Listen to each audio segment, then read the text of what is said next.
this earth was just beginning, there was much fussing and fighting and sinning.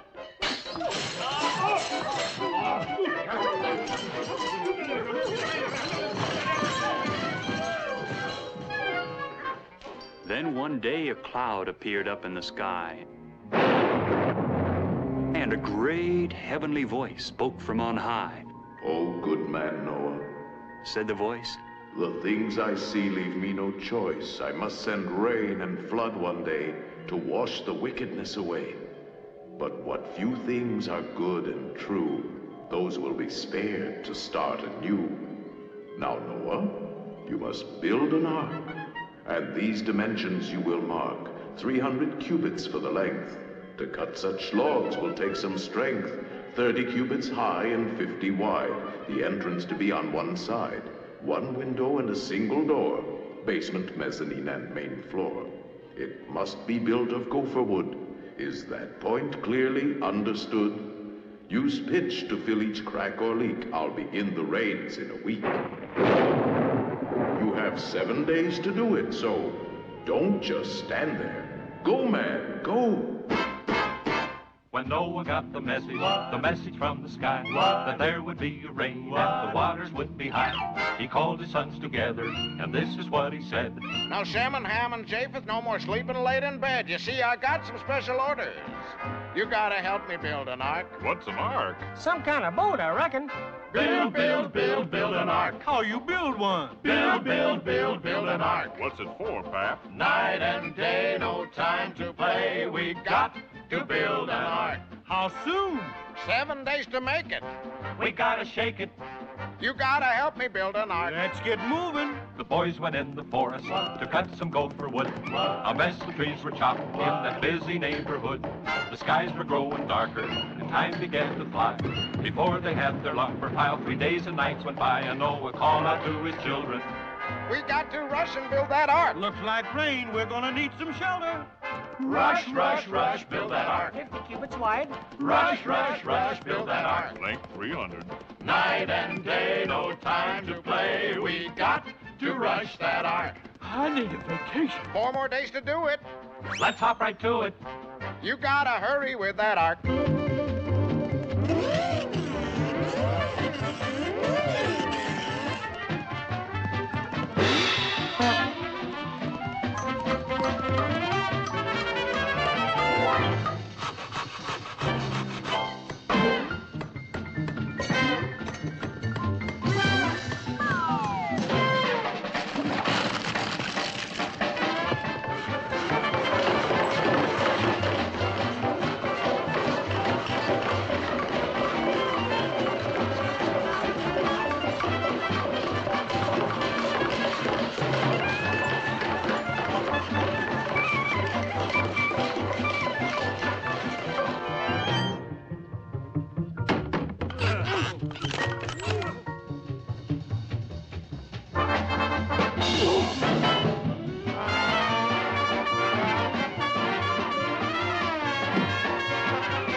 We made the deadline, and now we've got to name this ark.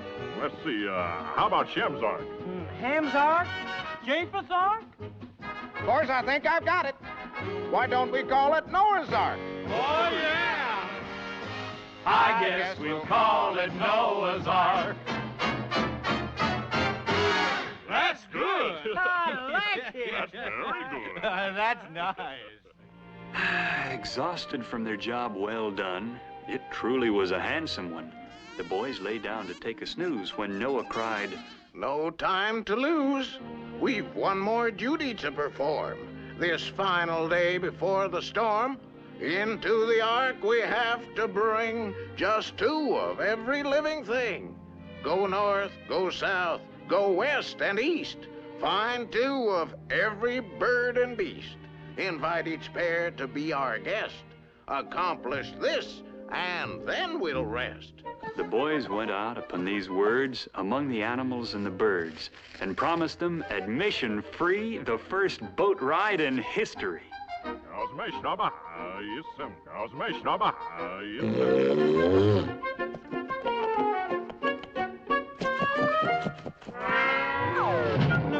fix them. Well, I should see none of them near, Captain. They got right open, I must. Shit, begin now. And soon a crowd began to pour across the gangplank through the door. This was the season's big affair, and all the finest folks were there. Well, the aardvark came and the antelope came. The beavers, bears, and the buffalo came to the maiden cruise of the good ship Noah's Ark. The tigers came and the elephants too. The ducks and geese and the pelicans flew to the maiden cruise of the good ship Noah's Ark. The penguins dressed in formal style, flamingos wore their pink. The camels came in camel pile, the minks in natural mink. Then the whooping cranes gave a holler and a whoop, so pleased that they were part of the group on the maiden cruise of the good ship Noah's Ark. Noah carefully checked each guest on his list to make sure not a single one would be missed. Well, some of those guests were odd-looking critters. The way they were built would give you the jitters. There were duck-billed platypus half and halves, silly hyenas with sillier laughs, earthbound emus, hopscotching kangaroos, and the great galloping canoes came in twos. Well, the chimps and monks and gorillas walked in to say hello and how have you been on the maiden cruise of the good ship Noah's Ark. The ostrich pair, they were strutting so proud, and how their feathers tickled the crowd on the maiden cruise of the good ship Noah's Ark. The civet cats were seated near the horrified giraffes. The porcupines made their point clear. They'd stick around for the laugh. Then the lightning flashed and the folks were all thrilled. They knew the ocean soon would be filled for the maiden cruise of the good ship Noah's Ark. The yaks and zebras were last aboard the ark, and just in time, for the sky was getting dark. Then Ham, Shem, and Japheth looked terribly hurt. They hung their heads and kicked their toes in the dirt. But they were all smiles and really delighted to learn they and their wives, too, were invited.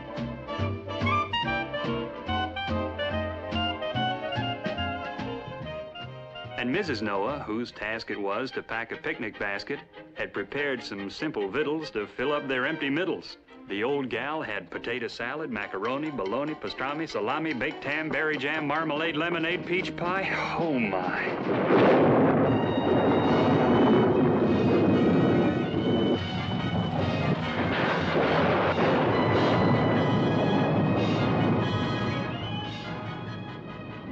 My, this was no ordinary cloudburst.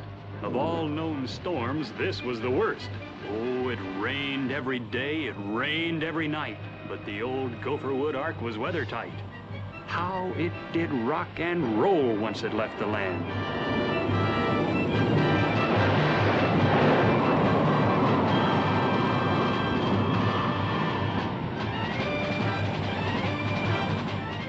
Inside, Noah had a problem on his hand. Everyone was sick, sick, sick. Sick of the rain. And bored with the food, they began to complain.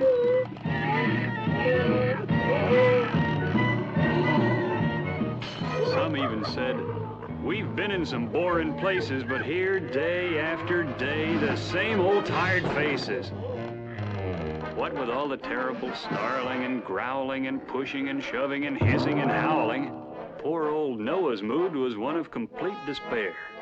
He chewed off his nails and almost tore out his hair. Noah, Shem, Ham, and Japheth faced a difficult job. How in the world would they ever pacify this mob? Just how could they make them forget all this congestion? To try to reason with them was out of the question.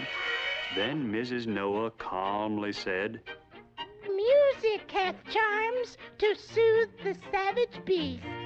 Noah thought and scratched his head. Well, why not? It's worth a try, to say the least. Quickly, Shem, Ham, and Japheth dug down in a trunk and came up with what looked like a lot of old junk. Uh-oh, then a negative thought popped into Noah's head. Suppose the music irritated them instead. Suppose that wild, crazy bunch were stampeded. Holy cow, that would be all that he needed. But then, when he heard how those sons of his played, his doubts disappeared. He knew they had it made.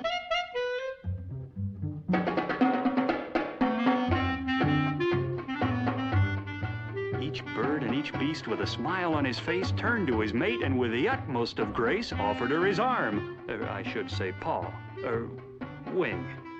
Noah was so happy he began to sing. Come on and love one another, gotta love one another, 'cause we Need one another as we journey on our way. Start thinking of one another, cheering for one another, standing by one another every day.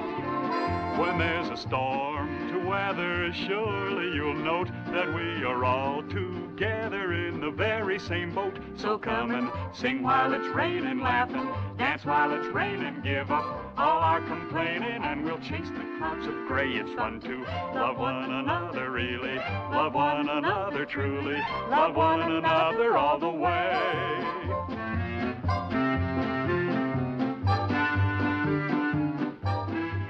In one corner of this happy room sat Mrs. Hippo, filled with gloom. Though Harry Hippo was having the time of his life, not so his wife. She was having a jealous fit while old Harry danced and made a hit with all the females in the place. What a disgrace. So she was caught completely off guard when Noah said, Harry's such a card. He must be fun around the house. You're lucky to have such a spouse. Please, that will suffice. Mr. Noah, let me give you some advice. Now, looky here. Don't speak of stew to an oyster. Don't talk of chowder to a clam. I'm sure you realize that it ain't polite or wise to bring a leg of mutton to a lamb. Don't ever say thermidor to a lobster. If his lifelong friend you want to be, and you'd be my friend too, yes, I'd be obliged to you if you don't mention his name to me. Don't speak of traps to a gopher. Don't you holler camphor to a moth. And when standing near a horse, to mention glue, of course, would put that poor old critter in a frost. And let me tell you straight, I would sure appreciate if you don't mention his name to me, Don't mention, you know who to me. Now, my dear, that's no way to act. Everyone knows for an absolute fact when he's dancing with someone else in his arms, he's only dwelling on your charm. So round, so firm, so graceful. Who, me? When you see him whisper in someone else's ear, he's raving about you, my dear. How beautiful, How ravishing. Who, me? And when he smiles at someone new, he's thinking no one can compare to you. It was love at first sight. Who, me? Yes, your Harry is true to you. Then I've no cause to be blue. Where have you been hiding all my life? Oh, Harry, you say the cutest things. Who, me? It's fun to love one another really, love one another really, love one another all the way. It rained and rained and rained, and it rained some more. Then it really began to pour. I mean pour. 40 days and 40 nights in all. There never was such a squall. The wind whistled and howled and blew, and the tempest grew and grew and grew. From wave to wave, the ark was tossed and hurled. This tiny boat with the entire population of the world. Then, just as quickly as the storm had started, the downpour stopped. The big black clouds departed. Old Noah sent forth a dove into the air.